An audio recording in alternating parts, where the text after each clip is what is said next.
सनातन धर्म में, हिंदू धर्म में या आर्य धर्म में, किसी भी नाम से आप इस धर्म को जाने, इसमें कितने ईश्वर हैं, कितनों की ये उपासना करते हैं ईश्वर के तौर पे, देवी देवता नहीं, पेड़ पौधे नहीं, उपासना कृतज्ञता के तौर पे है। और एक उपासना शक्ति के तौर पे, शक्ति की उपासना होती है, पावर की उपासना होती है, जो शक्तिशाली है, जो सब कुछ कर सकता है, जिसने सब कुछ किया हुआ है, उसकी उपासना होती है। किसी भी धर्म को आप ले लीजिए, अधर्म को भी ले लीजिए, उनके लिए जो सर्वशक्तिमान है उसकी उपासना होती है। तो हिंदू धर्म में किसकी उपासना होती है और कितने ईश्वर हैं, वो कितने हैं, एक गॉड या कई सारे गॉड? तो आर्य धर्म में, हिंदू धर्म में, सनातन धर्म में ना एक ईश्वर है और ना अनेक ईश्वर हैं। जो 33 कोटि देवी देवता बोले गए वो देवी देवता बोले गए, ना कि ईश्वर। देवी देवता मतलब बहुत सारी पावर्स, सिंबॉलिज्म है, सिंबॉलिज्म। सरस्वती कहा गया ज्ञान की देवी। ज्ञान को हम कैसे देखेंगे, कैसे समझेंगे? ह्यूमन परसीवेबल फॉर्म में, इस रूप में जिसे मनुष्य समझ सकता हो आसानी से, मनुष्य के समझने के लिए बहुत आसान हो, सुगम हो, सरल हो। तो इसलिए उसका एक सिंबलाइजेशन कर दिया गया, उस पर कॉन्सेंट्रेट मनुष्य आसानी से कर सकता है, ध्यान करना आसान हो जाता है। लक्ष्मी कहेंगे अनेक अनेक प्रकार हैं धन के, कभी संपत्ति है, कभी कोई मुद्रा है, स्वर्ण मुद्रा है, चांदी की भी मुद्रा है, हर प्रकार की मुद्राएं हैं। तो फिर हम लक्ष्मी किसे कहेंगे? सिंबॉलिज्म। ह्यूमन परसीवेबल फॉर्म में जो रूप बना है वो एक मनुष्य जैसा है, स्त्री जैसा है, उसको मनुष्य आसानी से परसीव कर सकता है, अपनी बुद्धि में उतार सकता है, जरा सा सोचे तुरंत कंसंट्रेट कर सकता है। ये है महाज्ञान सनातनियों का। तो ह्यूमन परसीवेबल फॉर्म में वो हुए देवी देवता। तो फिर ईश्वर कितने हैं? ईश्वर का 33 करोड़ है, वो तो देवी देवता हो गए। तो ये बात खत्म हो गई कि 33 करोड़ भी नहीं है, वो कोटि हैं। कोटि मतलब कोटि, यानी के प्रकार, प्रकार के देवता। चलो ये एक बात हो गई देवी देवता। अब बात हो रही है ईश्वर की, जो सर्वशक्तिमान है, जो ये सारी पावर्स को भी उसी से अपने आप से इवॉल्व करता है, उनका उदय कराता है, उसी से आती है ये पावर, उसी की शक्ति से आती हैं। तो श्रीमद् भगवद गीता इस बात का उल्लेख करती है। अर्जुन ईश्वर से पूछता है कि ईश्वर, दो प्रकार से ईश्वर को माना जाता है। एक वो ईश्वर जो फॉर्मलेस है, अजन्मा अनंत है, न शेप, साइज, न कलर, कोई स्ट्रक्चर नहीं है, किसी भी तरह से हम उसको परसीव नहीं कर सकते। और एक वो ईश्वर है जो साकार है, फाइनाइट है, हम उसको उस पर कॉन्सेंट्रेट कर सकते हैं। तो श्री कृष्ण जी कहते हैं जो कि स्वयं अवतार हैं, वो ईश्वर के अवतार हैं, मनुष्य फॉर्म लेकर के वो आए हैं। तो वो कहते हैं, हिंदुओं की धर्म पुस्तक है श्रीमद् भगवद गीता।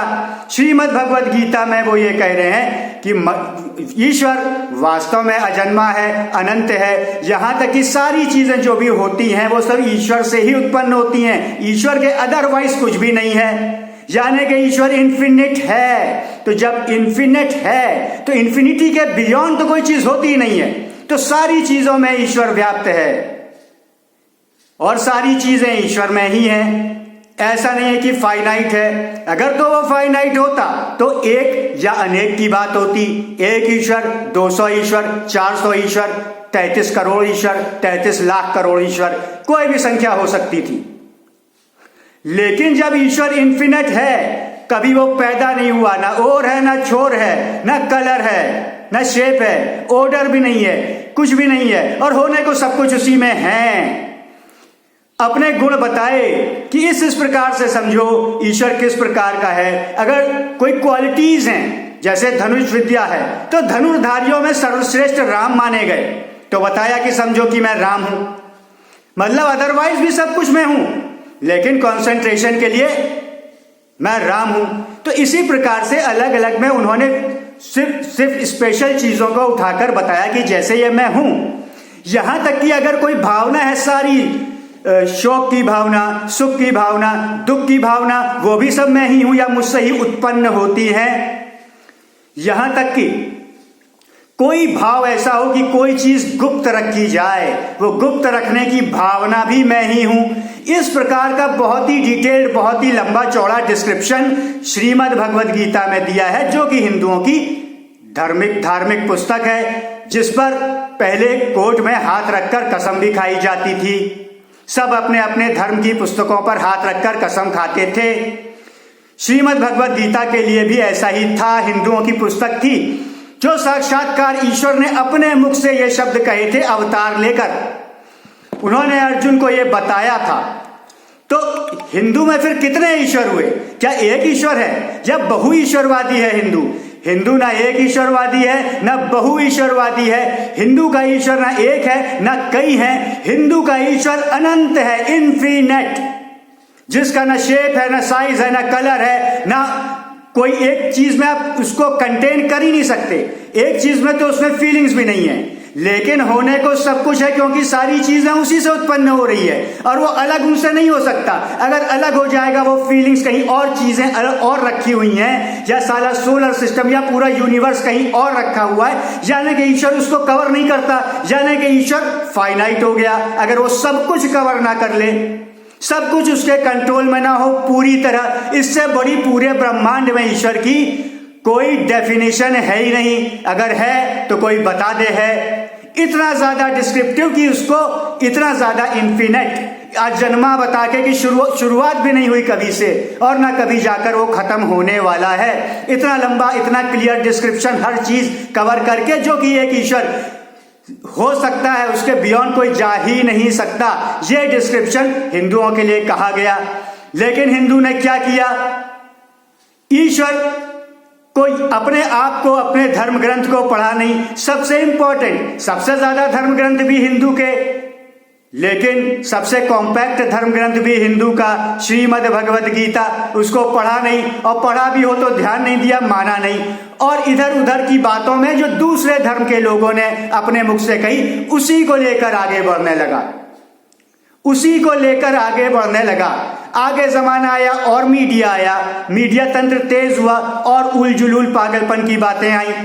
हिंदुओं ने उसे आत्मसात कर लिया, और जो दिनारी बाबा रहे, झूठे मक्कार बाबा, जितने बाबा हैं, यही हिंदू धर्म को खा गए, लूट गए। इन्हें फंडिंग मिली अलग अलग मजहब के लोगों से भी कि हमें धर्मांतरण करना है तो इस धर्म को कमजोर बनाओ।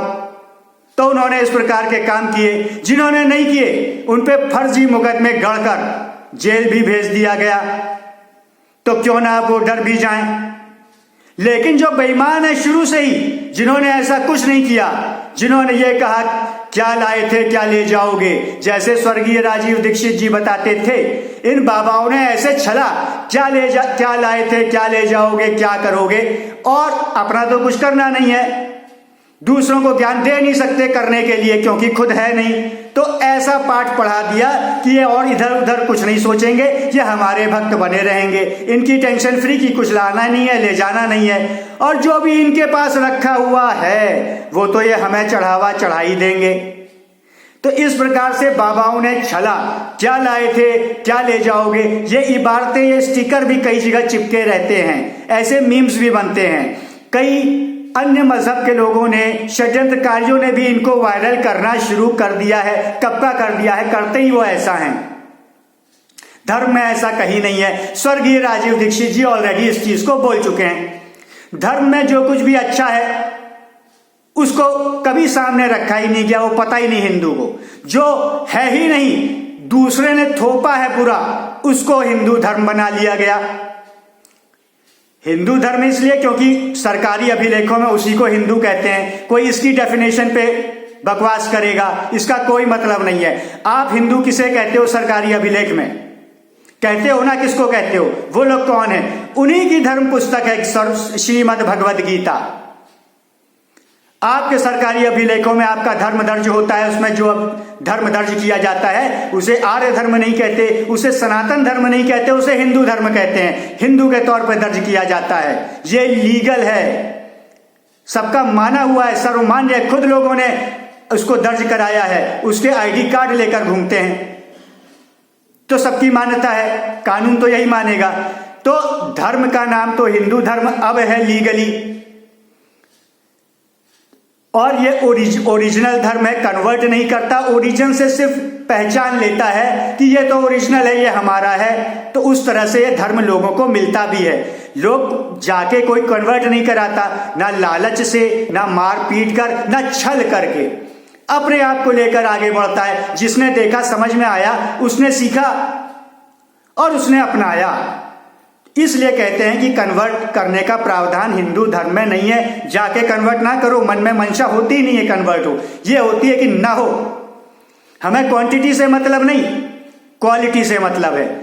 तो होता क्या है कि जब ओरिजिन से लोग आए थे, शुरू से जब से सनातन धर्म आया, कभी किसी ने कन्वर्ट नहीं किया, लोगों ने देखा, समझा, खुद से जुड़ते चले गए। तो यही प्रथा है। कोई भी इस धर्म में आना चाहे, भले ही लोग पहले के ये चाहते हो कि ना आए, वो आ जाता है, आ सकता है, क्योंकि उसके पास राइट है, क्योंकि ओरिजिन ही वही है। तो किसी का पेटेंट तो हो नहीं सकता कि कोई रोके। लेकिन कोई भी मैकेनिज्म ऐसा भी नहीं हो सकता जिसमें प्रिवेंटिव या बचाव का मैकेनिज्म ना हो। तो हाँ, रोकने का तो नहीं है, कोई भी उसमें ज्वाइन कर सकता है, लेकिन उसमें निकालने का प्रोविजन है। और कोई उसमें आया, कन्वर्ट हुआ या पहचाना, इसको रियलाइजेशन कहते हैं। कन्वर्जन नहीं होता, रियलाइजेशन कि ये ओरिजिन है, ये ओरिजिन ईश्वर रहा है और मैं इसकी बनाया हुआ क्रिएशन हूं, और इसमें ही जो इसके जो नॉर्म्स हैं वो मुझे ठीक लगते हैं। तो ये रियलाइज होते ही वो ओरिजिन से आता है। वो किसी का गुलाम नहीं बनता कभी कि कन्वर्ट कराया। वो सिर्फ एफिडेविट दे दे और पब्लिकेशन करा दे और अपने सरकारी अभिलेखों में अपडेट करा दे तो वो हिंदू बन गया। ये है वास्तविक प्रावधान। निकालने का इसलिए प्रोविजन है कि अगर कोई षड्यंत्र के तौर पे बन गया, हिंदू धर्म की हानि कर रहा है, तो ऐसे तो फिर कोई वो धर्म ही नहीं हुआ, मतलब कि कोई भी कुछ भी करे। इसलिए निकालने का प्रावधान तो है, उसको निष्कासित किया जा सकता है, सिर्फ उसको किया जा सकता है, कोई पर्सनल राग द्वेष में नहीं, सिर्फ उसको किया जा सकता है जो धर्म की ही हानि कर रहा हो, धर्म के लोगों को मूर्ख बना रहा हो, धर्म के लोगों को नाश कर रहा हो। कोई षड्यंत्र करके मूर्ख बना के, क्या लाए थे क्या ले जाओगे, वसुधैव कुटुंबकम ऐसा सिखा के उनका कुटुंब ही कम कर रहा हो, दूसरे को सारे मौके दिला रहा हो, ऐसा गंदा व्यक्ति, तो वो तो इसका मतलब हिंदू बना ही नहीं है, वो तो झूठा है, वो है भी नहीं हिंदू।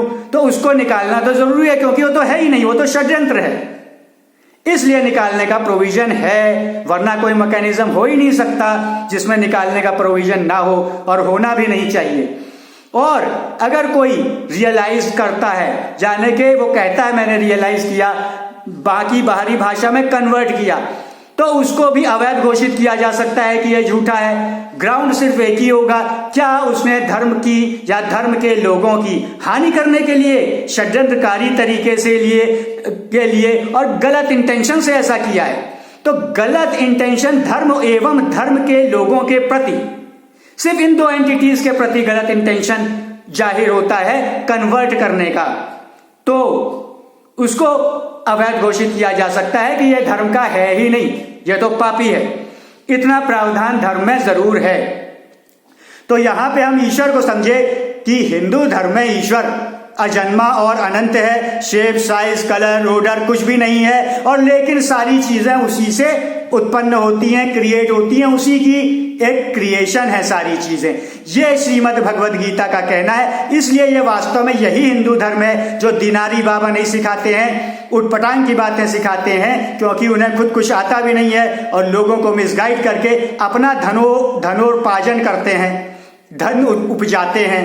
इसलिए वो गंदी सोच से दूर रहें, सही अपने धर्म को धारण करें। धर्म को धारण किया जाता है, बाबा को, नेता को, पॉलिटिकल पार्टी की भक्ति को धारण करना पाप होता है, धर्म को धारण करना ही पुण्य है। धर्म को धारण करने के लिए, सत्य जानने के लिए, और ऐसी ही सत्य की पॉजिटिव एनर्जीज ही आए और बुराइयां, जो षड्यंत्र हैं वो पीछे छूट जाएं। आप उनको देखेंगे, सुनेंगे, वो आएंगे, इनसे जुड़ेंगे, सिर्फ ये आएंगे। इस चीज को, सच्चाई को जानने के लिए, प्रसारित करने के लिए, प्रचारित करने के लिए कि झूठे षड्यंत्र ना प्लांट हो सकें, इस वीडियो को ज्यादा से ज्यादा शेयर करें, आगे बढ़ें।